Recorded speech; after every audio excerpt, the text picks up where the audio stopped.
Šią vietą Vilniuje Žalgirio gatvėje žino siuvantys žmonės, bet vis dažniau atranda ir norintys austi.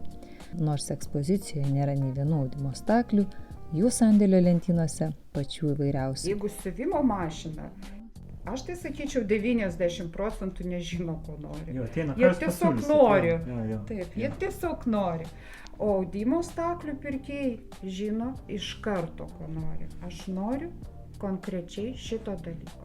Jau labai daug metų, virš 10 metų, sakyčiau, šito dalyko užsiemam.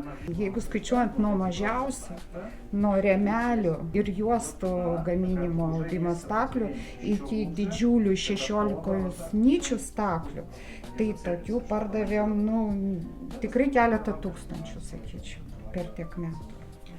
Prekiaujame Ashford, Lloyd, Toika, žymiausi pasaulyje gamintojai, jie siūlo visą spektrą. Man pasakoja audėjos, sako, mano vyras gamina staklės, man tiesiog nyčių reikia, skieto reikia ir dar kažko jai reikėjo. Tai vat, sako, mes pritaikysim pagal savo gamybos stakles. Bet tai tokių vyrų jau beveik nėra.